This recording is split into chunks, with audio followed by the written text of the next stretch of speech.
Welcome to Viji stitching. இந்த வீடியோவில் நம்ம ப்ளவுஸ் கட்டிங் டிப்ஸ் தான் பார்க்க போகிறோம். இந்த வீடியோ நீங்கள் முழுசாக பாருங்கள். அப்போ தான் ப்ளவுஸ் எந்த மெத்தடில் கட் பண்ணால் ஃபிட்டிங் கரெக்டாக வரும் அப்படின்னு நீங்கள் தெரிஞ்சுக்க முடியும். ஒரு சில பேர் அளவுகள் கரெக்டாக போட்டு ப்ளவுஸ் கட் பண்ணி தைச்சிருவாங்க. ஆனால் போட்டு பார்க்கும்போது ஃபிட்டிங் கரெக்டாக வராது. சுருக்கம் வரும், டைட்டாக இருக்கும், இல்லைன்னா கிழிஞ்சு போயிடும். இந்த மாதிரி ப்ராப்ளம்லாம் வரும். இதை எப்படி சரி பண்ணுறது அப்படின்னு பார்க்கலாம். 1 மீட்டர் கிளாத் எடுத்துருக்கிறேன். என்னோடய பக்கம் ஃபோல்டிங்காகவும் ஆப்போசிட்டில் ஓப்பன் சைடு இருக்கிற மாதிரி போட்டிருக்கேன். எப்பவுமே நம்ம ப்ளவுஸ் கட் பண்ணும்போது இந்த மாதிரி தான் போடணும். ஃபஸ்ட்டு ஸ்லீவ் எப்படி கரெக்டான மெத்தடில் கட் பண்ணுறது அப்படின்னு பார்க்கலாம். நான் கிளாத்து 4ஆக மடித்து போட்டிருக்கிறேன். இப்போ அளவு துணி நம்ம இந்த மாதிரி வச்சுக்கணும். எப்பவுமே நம்ம ஸ்லீவ் இந்த மாதிரி வச்சு தான் நம்ம கட் பண்ணுவோம். அப்படி கட் பண்ணும்போது இந்த இடத்துக்கு ஆம்கோல் கிட்ட பாருங்கள், கிளாத் பத்தலை.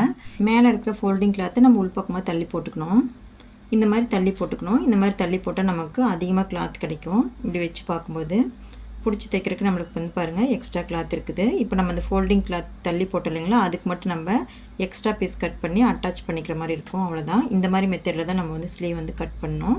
ஒரு சில பேர் கரைப்பகுதி கீழே வர மாதிரி மடித்து போட்டுக்குவாங்க. இந்த மாதிரி மடித்து போட்டால் கிளாத் அதிகமாக இருக்குன்னு நினச்சி மடித்து போடுவாங்க. அதாவது அட்டாச் இல்லாமல் நம்ம தைச்சிக்கலாம் அப்படின்னு நினச்சி போடுவாங்க. ஆனால் இந்த மாதிரி போட்டோம் அப்படின்னா ஸ்லீவ் தைச்சி போட்டதுக்கப்புறம் ரொம்ப டைட்டாக இருக்கும், ஃப்ரீயாக இருக்காது. ஒரு சில டைமில் கிழிஞ்சு கூட போயிடும். அந்த மாதிரி ப்ராப்ளம்லாம் இருக்குது. அதனால் இந்த மாதிரி மெத்தடில் போட்டு கட் பண்ணக்கூடாது. ஃப்ரண்ட்லேயும் அதே மாதிரி தான். ஃப்ரண்ட் பார்ட்டில் ஒரு சில பேர் கிளாத்து பத்தலை அப்படின்ட்டு இந்த மாதிரிலாம் போடுவாங்க.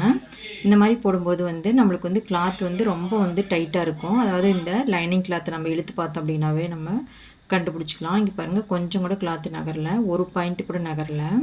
இப்படி இருக்கும்போது நம்ம அதை தைச்சி போட்டோம் அப்படின்னாக்கா எப்படி இருக்குன்னு நீங்களே நினச்சி பாருங்கள். இங்கே இந்த ப்ளவுஸ் பாருங்கள், கரெக்டான மெத்தடில் கிராஸ் கட்டில் போட்ட ப்ளவுஸு. இப்படி இழுக்கும்போது ப்ளவுஸ் இழுபடணும், அதாவது எக்ஸ்பெண்ட் ஆகணும். அப்போ தான் நம்மளுக்கு ஃப்ரண்ட் பார்ட் ஃபிட்டிங் கரெக்டாக இருக்கும்.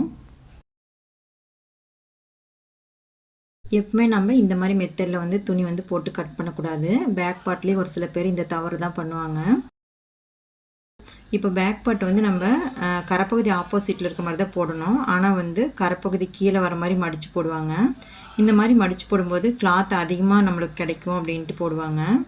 அப்படி போட்டாங்க அப்படின்னாக்கா இதுவும் பாருங்கள், கிளாத்து கொஞ்சம் கூட நகரலை. இப்படி இருக்கும்போது நம்ம அதை தைச்சி போட்டோம் அப்படின்னாக்கா நிறைய சுருக்கம் வரும், டைட்டாக இருக்கும், கிழிஞ்சும் போயிடும். இந்த மாதிரி ப்ராப்ளம்லாம் இருக்குது. அதனால் எப்பவுமே நம்ம ப்ளவுஸ் மார்க் பண்ணுறோம் அப்படின்னா நம்ம பக்கம் ஃபோல்டிங்காகவும் ஆப்போசிட்டில் கரைப்பகுதி இருக்கிற மாதிரி போட்டுக்கணும். இப்போ நம்ம பேக் பார்ட் மார்க் பண்ணும்போது ஃபோல்டிங்கில் வச்சு இந்த மாதிரி தான் மார்க் பண்ணோம். அதே மாதிரி ஸ்லீவையும் நம்ம இந்த சைடில் தான் வைக்கணும். இந்த சைடில் வச்சு தான் நம்ம மார்க் பண்ணுவோம். ஃப்ரண்ட் பார்ட் நம்ம மார்க் பண்ணும்போது கிராஸ் கட்டிங் அப்படின்னாக்கா இந்த மாதிரி வச்சுக்குவோம். இதுதான் கரெக்டான மெத்தடு.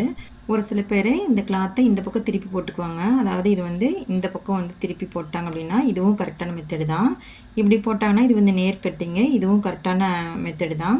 எப்பவுமே நம்ம இந்த மாதிரி மெத்தடில் நம்ம ப்ளவுஸ் மார்க் பண்ணி கட் பண்ணால் ஃபிட்டிங் பர்ஃபெக்டாக இருக்கும்.